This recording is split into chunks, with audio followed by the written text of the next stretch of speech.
Welcome to the Prison Professors Podcast. We serve people who face challenges with prosecution, sentencing, and prison. My co-founders are Sean Hopwood and Justin Paperny. My name is Michael Santos. We create digital content and our team offers individual consulting services. We also assist agencies that want to improve outcomes. To learn how we can help you, text the word Prison Pro to 44222. Again, text Prison Pro to 44222 and get our free brochure. You can also visit us at prisonprofessors.com or contact Justin at 818-424-2220. Please subscribe to our podcast on iTunes. Send confirmation that you reviewed our podcast and we'll send you a free digital book. Stay tuned for a 20 to 30-minute episode of Prison Professors. Welcome to the Prison Professors Podcast. Today we have a very special guest. She's actually a prison professor. Her name is Jennifer Myers, and Jennifer is going to talk with us about her experience in going through the criminal justice system, what she did while she was how she prepared in going through the criminal justice system, what she did while she was in prison, and how that experience influenced her life, the life that she has been living since she has come home. So women are a big part of the criminal justice system. Unfortunately, it's one of the fastest growing populations. It includes women in prison. So I look forward to learning from Jennifer, and I hope that you will learn from her as well. So Jennifer, welcome to our program, and thanks so much for being a prison professor. Tell our audience a little bit about your background, if you could. Yeah, sure, Michael, and thank you for having me here. I'm excited to share with your audience. So basically, I grew up in Ohio, and I guess my story is sort of a good girl gone bad, I guess you could say. I mean, I had never been in trouble. I was a top student. I went to college. I was a dance major. I ended up graduating with a BFA and moving to Chicago right after college, and I basically was starting and began and grew a career dancing and choreographing with different modern dance companies. And it was during that time when I was in 1994 that I met a man, and my sorority sister had introduced me to a man that she knew, and I started dating him. And I found out pretty quickly that he made some of his money trafficking marijuana. And to tell you the truth, it really didn't take long before I got involved in trafficking marijuana. And we ended up doing this, trafficking marijuana from Tucson to Detroit and then later to New York. And as it got bigger, more people got involved until we were transporting up to 8,000 pounds a trip. So I tried to get out of it at a certain point, and I guess it was just really challenging for me to get out of a lifestyle that I was accustomed to at that point. The money was really good. Of course, as a modern dancer, I really didn't make a lot of money, and so that was quite tantalizing. But eventually somebody, and the load got intercepted in 2002, and in 2003, after somebody was arrested, I ended up getting arrested.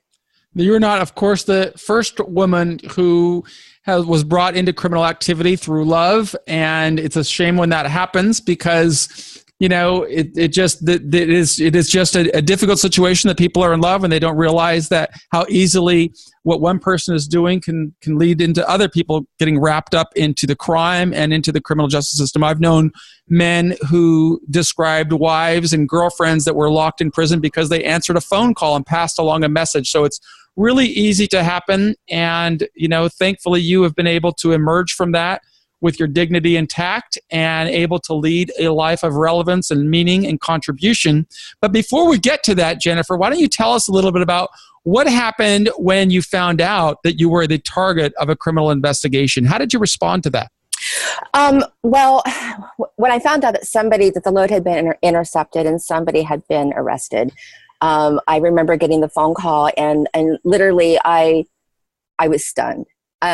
For some reason, I guess I really had no idea what the consequences were, and I didn't know what was going to happen. And I thought to myself, how am I going to get out of this? I just couldn't believe it. I was in shock. And so basically it took about 2-3 months. I didn't know what was going to happen. I was told that the Mexicans had a place that I could go for a while, and I definitely didn't trust that. So instantly I felt safe, and who could I trust? What happened, ironically, is that in a way I ended up getting myself arrested. again, only one person had been arrested. My name was on a storage unit, so we never used fake IDs. So obviously they had my name. But what happened is that there was an attorney from Los Angeles that had driven with me and was also involved. And he was like my pinpoint person at that moment. And I called him and I said, what should I do about the storage unit? And he said, just cancel it. So I called the facility naively and I said, I want to cancel my storage unit. Of course, I didn't even think that the DEA had already, talked to them and they were waiting for me to call. And she said to me, well, do you have furniture in the unit? And I said, I do. And she's like, well, why don't you want to come get it? And she kept pushing me. And so I lied. And I said, well, I'm going out of the country, which I wasn't. God knows why I said that.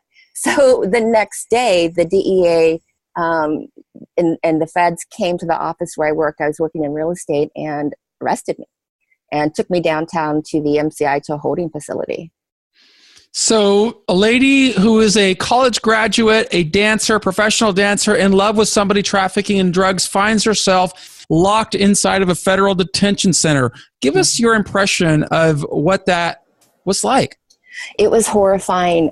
Literally, I thought I was in shock before I was arrested, but when they handcuffed me, they took me to a place that I didn't even know where it was, a separate building, not even at the prison, just somewhere. It was in the afternoon. And later, actually about last year, I actually found out where the building was, and I went inside the building. But at the time, they took me into this odd building, and I went up this hallway, and I was with some agents, and they stuck me in a room. And they had a phone there, and there was another agent on the phone from Detroit.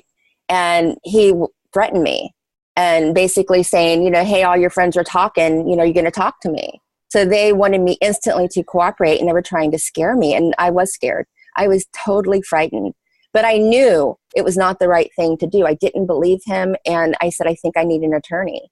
And they shut the phone down, and they took me into another room, and they fingerprinted me and took my mugshot. And then finally, it was now, getting close to evening, another agent drove me to this alleyway and of the prison. And I was just standing outside. I'll never forget that moment. It looked like this big metal door, and it was just at this alleyway with no signs or anything. And he pushed this intercom button, and he said that he had to commit here, Myers. And I did not want that door to open.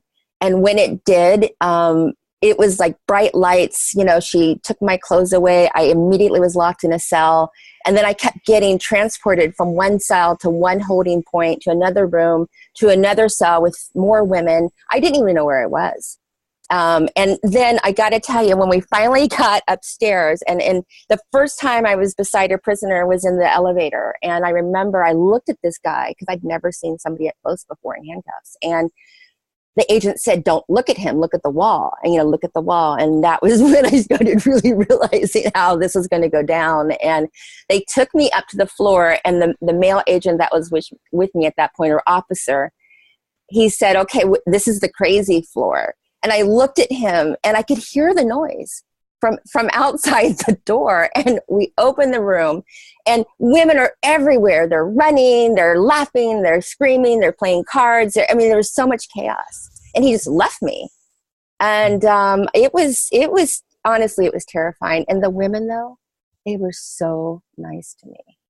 That was the saving grace. Jennifer, I can tell you, for me, I was, of course, only exposed to women in prison when I was in transit or in a detention center. And it was always so sad for me to look across the bars and see women with their orange jumpsuits and the steel cuffs going around their wrists, and looking at them, and understanding the challenges that they were going to face going forward. And it was one of the saddest parts of our lives, I think, for men, is to see women in that situation. But the good thing is that we can listen to you now and see that you've got a lot of energy, that you've got a great spirit about you, and you were able to overcome that great indignity of being locked inside of America's prison system. How did you do it? What did you do after I take it you were released from that detention center to proceed through your judicial proceedings? But if not, explain to us, how did you cope?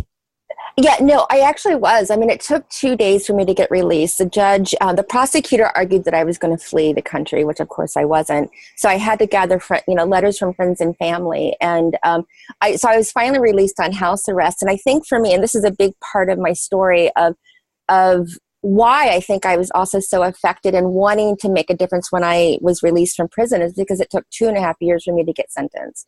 So for 2.5 years, I was, going from facing 10 years to 7 with a safety valve, down to maybe 3 who knew. So that was one of the worst times of the whole process for me. And I think for me, the minute that I was arrested and I was on house arrest and my life instantly got restricted and I saw and felt the density of the justice system, I just couldn't believe it. It was a whole new world.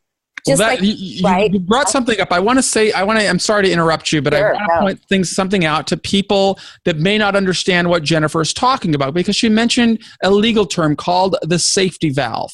And that's an important aspect of the judicial system, particularly for people charged with drug offenses, because it can result in somebody going beneath the mandatory minimum sentence. And it's really important for defendants who are going into the process to understand there are steps that they can take to put themselves on a pathway for a better outcome. And certainly that's what Jennifer did. I believe, because she said that she was initially facing 10 years, which may have been a mandatory minimum term. But because of her proactive efforts, she was able to get prosecutors perhaps to charge her lower or perhaps qualify for a sentence that did not fall under that 10-year mandatory minimum. What did you have to do to get that safety valve, Jennifer? Well, to tell you the truth, that was one option, was a safety valve.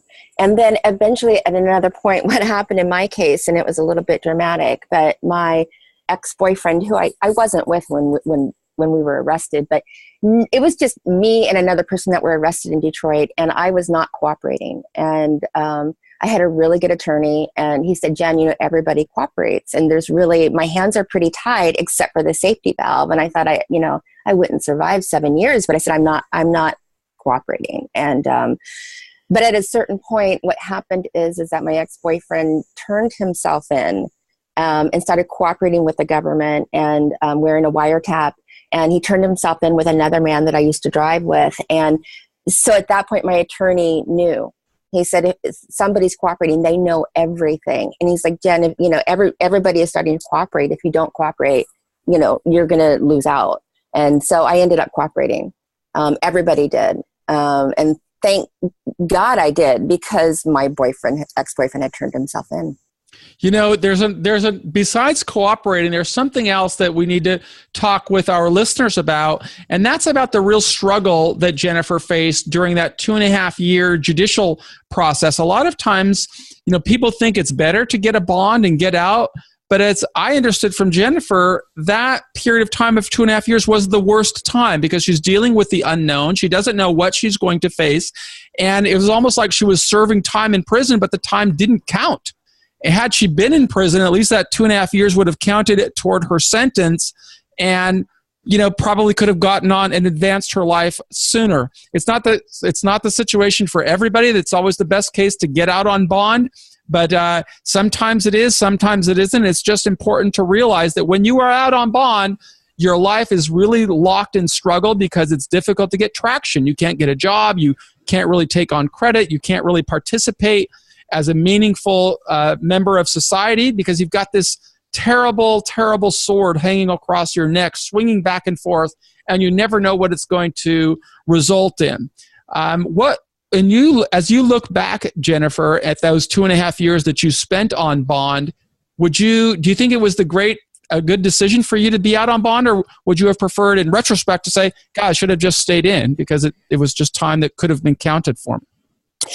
I had mixed feelings about that. I mean, it really was, my life was on hold. I mean, luckily I was still working in the real estate business and was able to continue that. So that was the good news. But at the same time, my life was just completely restricted. I was living in a bubble, like you said, where I couldn't move forward. I couldn't talk to anybody about what I was going through. I couldn't make new friends.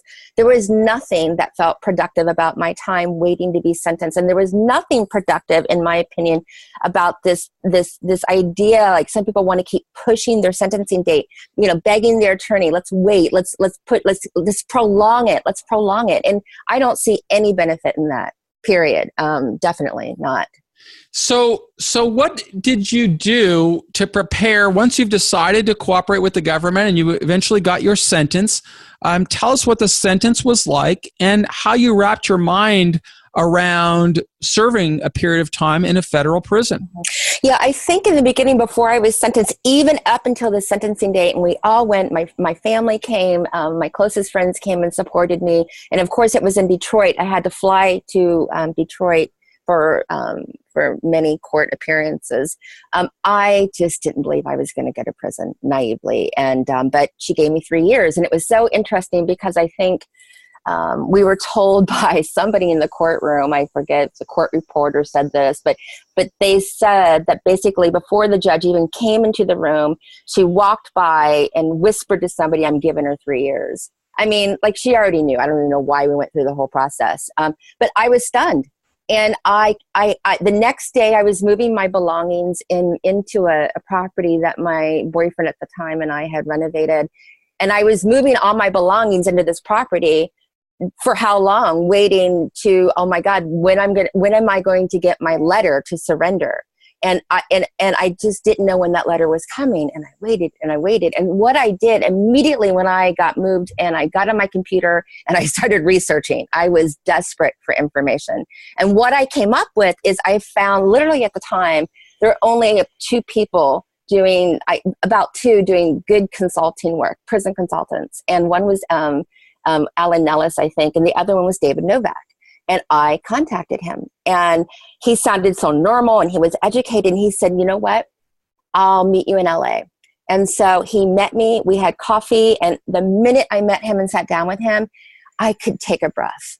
I knew somehow, because he told me I was going to be okay. And I believed him, and he was right.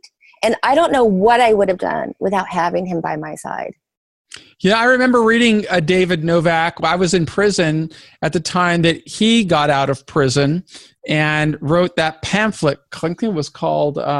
he had a book. Downtime. Downtime was great. Great information. Okay, so you read Downtime. You reached out to him. He walked you through. What kind of efforts did he take that made you feel, that brought you that level of comfort? What did he do? Well, honestly, just sitting with him gave me comfort, giving me information. And this is one thing for me, and I think women are like this. I'm not sure if men operate the same way, but I wanted to know, what did it look like? What did my day look like? What was I going to go through? What was this world inside prison really like?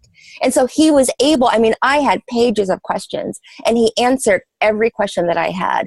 And he kept feeding me information. There was not a question that he did not want to answer. And I was hungry for information. So the more information that I gathered, logistical information, visual information, what I could bring in, what jobs there were, how this world worked, my anxiety lessened to some degree.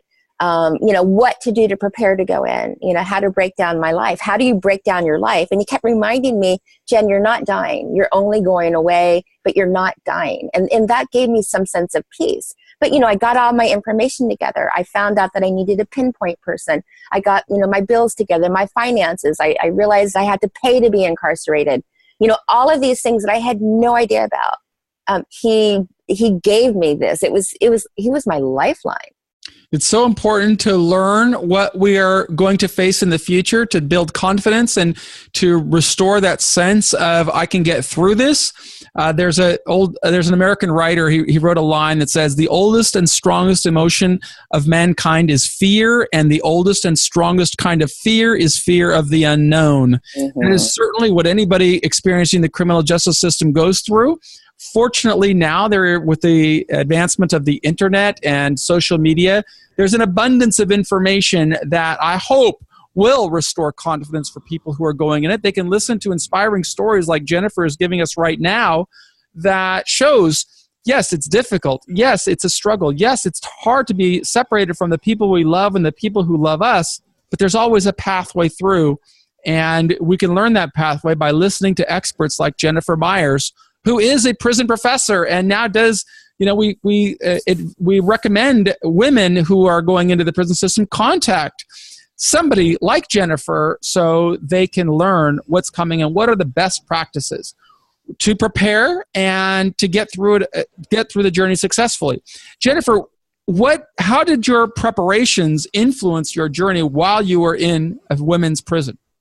Well, first of all, I felt set up, meaning, okay, I was ready to go in. Like, I wanted to get this over with. And so I felt confident that, everything on the outside was going to be taken care of. I had my pinpoint person. My boyfriend was going to be that person. I had, talked to my family about what it could look like, how phone calls would work. So immediately I felt like I had a foundation set up and a support system set up. I was very lucky to have a support system. But again, David Novak helped me prepare my family and loved ones to be a support, because of course people really don't understand how to support somebody and their loved one who's incarcerated, because you're doing time together. And so when I went in, I also had, I had a letter mailed to me. I had all my phone numbers, my personal information, mailing addresses, and it was right before computers happened. So it was still snail mail for a while until we got computers. But I felt a little bit more familiar. Also, David Novak had connected me to a woman who was in Alderson, so she was waiting for my arrival. And when I got on the compound, I instantly had a group of really awesome women that I could hang out with, who also helped get me things that I needed, because I had nothing that first night. They helped get me, shower shoes and, different items the next day that made a difference until I could shop. So having that circle of women waiting for me to come was huge. Yes, it was. I know that is a huge source of support for many of the people with whom we work. When they can get to a prison and they have somebody waiting for them, it just eases a lot of the stress. What were some of the lessons that you learned from other women who were in prison? What kind of challenges or experiences were they facing? I think there's a plethora of challenges that people face. Prison's obviously not a fun place to be. I think for me, the hardest thing was seeing and what women face. Most of the women were mothers. I was a minority in that respect, also being a minority because I was white, but let alone that I had no children. And so like 95% of women do. And that was the hugest challenge. How can they continue to care for and nurture their children over 15-minute phone calls? When they're incarcerated, how do they take care of their family? And, I would hear women on the phone just crying and crying. And, there were women that had to give their children over to, who was going to take care of their children. So, were they going to lose their children? So I think that was a huge part of it, is how do you keep your family unit together when you're incarcerated? There wasn't a ton of violence on the compound, but you definitely had to, watch your back and be respectful. I think some women obviously have a harder time with that than other women. There was a ton of, gossip on the compound and drama, and, it could be easy to get caught up in that. So I think, women really had to understand that, privacy is a rarity in prison, as you know, and nothing is really under your control. So what is under your control, quote unquote, becomes quite precious to you, meaning your belongings, your things, your locker, your bed, so it's learning how to respect the boundaries in prison, I think, is something that you start to learn pretty quickly. You said that privacy is at a minimum. Privacy in a men's prison is actually non-existent. There is no expectation of privacy. Did you have places in a women's prison where there was any privacy? In the shower, or the bathroom. But even that is limited, because at any given time, an officer can walk by and open the door. Well, that's true. So I can take that back. Let me reframe it. Privacy is putting on your headsets and walking the compound. And I was on a large compound. Luckily, there was a lot of nature on that compound, and that's why I loved the camp that I was in. And we could walk up and down the hill. It was like a mile hike or walk or whatever. And I would stick those headsets on, and that was privacy. You know, walking alone. Yep. That's an important message that you have just given. We've got to live in the world as it exists rather than as we want it to be. And we can always create our own little sense of peace. We can find a niche inside, and we can find strategies to overcome any kind of struggle. You've certainly done that, Jennifer. You've been leading a very impressive life since you concluded your obligation to the Bureau of Prisons. Why don't you tell our audience a little bit about what it was like to return to society after serving a 3-year sentence in the Federal Bureau of Prisons? Sure. Definitely, I just want to say there were 2 things also that I did inside prison that really helped my stay. And that was to pull the most authentic parts of myself out to help me survive. I really utilized my art and my writing when I was incarcerated to process when, tough things started to happen. But I also knew when I walked out of prison that I was filled with some sense of purpose. I knew I had to give back and be a voice for what I saw and what I experienced. And so, that turned into my purpose. When I was released, though, I had nothing. I didn't have any money, no home, no car. I had to rebuild everything. And I came out at the downturn of the economy. So if everybody remembers 2007, real estate had completely tanked. Businesses were failing everywhere. The one thing I had was family support. I had people who loved me, and I knew it. So I knew I wasn't going to fail. But I knew I wanted to make a difference, but I didn't know where to start. And I really it took me a couple years to get on my feet and to stabilize coming back out. I remember the first week feeling nauseated when I was driving. Now, I was only locked up for a short time. I mean, I am very lucky, and I'm the first one to admit that. But driving felt odd. It was so interesting that when I came out into the world, I felt like everybody was on overwhelm, which I found very fascinating. And the world felt a little bit rushed, and people felt a little bit angry. It was so interesting how sensitive I was to people's energy and to time and space. My time and space had shifted from prison, and it was like this special pocket that I wanted to carry with me and not forget that feeling of appreciation and gratitude that I felt when I was released. But I was just on fire with wanting to create and make a difference somehow. And I started by writing my memoir. And that's what I spent 2 years doing until I found a publisher. And I wanted to share my story of poor choices to really help somebody to realize that they could make a different choice in their lives. And what is the name of your memoir? It's called Trafficking the Good Life. Trafficking the Good Life. And I take it it's available at Amazon? It is available on Amazon. We will have a link to that on the show notes, and we will absolutely put it on your profile as a prison professor. I am new. That's news to me right now. Congratulations on writing your memoir. I think that is a great accomplishment, and also a great therapeutic strategy to cope with the trauma of going through the criminal justice system or imprisonment, is to write our thoughts out. It's always important for us to learn lessons from what we have gone through, and turning words into sentences and sentences into paragraphs can really be a huge source of therapy and cleansing. And I have no doubt that Trafficking the Good Life provided that sense of relief for you, Jennifer. And congratulations for doing that. Thank you. Thank you. Yeah, and a very powerful, I'm a firm believer in the power of writing and sharing our stories with the world to make a difference. Giving back. Good. So tell us, we know that you also devote a lot of your time volunteering and going into prisons to inspire other women. And tell us a little bit about those activities as we come to the end of this podcast, if you could. Yeah, sure. I actually have a nonprofit that I co-founded with my partner, Amy Wise, and that's Rise to Empower. And Rise to Empower, actually, we wrote a curriculum, a 3-month program, which is a workbook, and it does utilize my book and her inspirational quote book. So we have worked with pregnant teen girls and other at-risk teen girls, homeless teens, and most recently we completed our first program with San Diego U.S. Federal Probation with women recently released from prison. So that was an amazing program, and the power of reentry work I cannot begin to express. And we are working now to get our programs inside prisons because, of course, as I think you believe, reentry begins before people are released. To really have a successful reentry, it's an empowerment program. We empower women to really take a look at the choices that they've made in their life, and to help them to realize that they can recreate their life at any moment. So that program has been powerful. people. I recently last year went into a men's prison for the first time, my first time back into prison.